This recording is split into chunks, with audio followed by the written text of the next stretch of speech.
Olá, eu gostaria de, nesse vídeo e nos próximos, falar um pouco sobre o pensamento reformado, a teologia reformada, a resposta a uma pergunta muito interessante: o que é ser reformado? Muitas pessoas de várias denominações têm se interessado pela fé histórica calvinista, reformada, e é necessário esclarecer alguns pontos vitais. E nesse vídeo eu gostaria de desfazer algumas ideias erradas, preconceituosas, equivocadas sobre a fé reformada. Talvez a principal delas seja afirmar que a nossa fé, a herança reformada, o pensamento reformado, é algo novo que surgiu bem depois do Senhor Jesus e do apóstolo Paulo. Talvez isso se estabeleça pelo fato de estarmos ligados, atrelados à figura histórica de João Calvino. Então, por conta disso, já que nós somos chamados calvinistas, então muitos dizem que a nossa fé, as nossas doutrinas, as nossas crenças surgiram a partir de João Calvino, sendo Calvino o inventor, o criador dessa doutrina chamada reformada. Esse é um pensamento absolutamente equivocado. Qual foi o papel de João Calvino? Simples.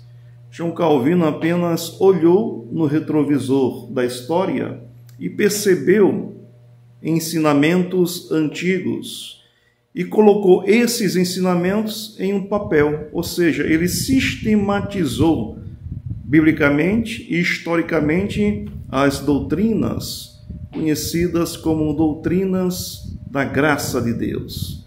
Calvino olhou para um contemporâneo seu que pregava exatamente o ensino reformado. Lutero, o reformador da igreja.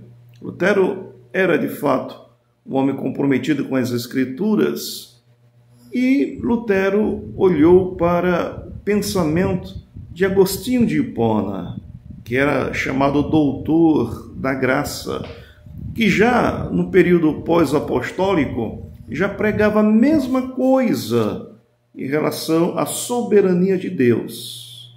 E evidentemente, tanto João Calvino, quanto Lutero, quanto Agostinho, eles olharam para o apóstolo Paulo, para as suas cartas, para os seus ensinamentos, e descobriram lá a fonte, a essência do pensamento reformado. Mas o mais interessante é notar que todos esses homens, eles olharam ainda no retrovisor da história e descobriram no Antigo Testamento os profetas, apresentando a soberania de Deus, destacando a eleição, a predestinação. Nós encontramos o profeta Jonas, por exemplo, bradando que a salvação pertence ao Senhor. Podemos ver, por exemplo, Ezequias profetizando para ossos secos, prefigurando ali pessoas mortas, sem o hálito de vida e necessitando da pregação da palavra e também da ação direta do Espírito Santo, para que os corpos sejam revisitados por Deus e estejam em pé diante do Senhor.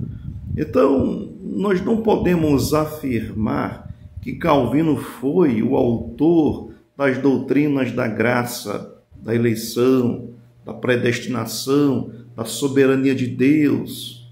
Pelo contrário, é uma doutrina essencialmente bíblica, calcada nas Escrituras. É isso aí. Deus o abençoe.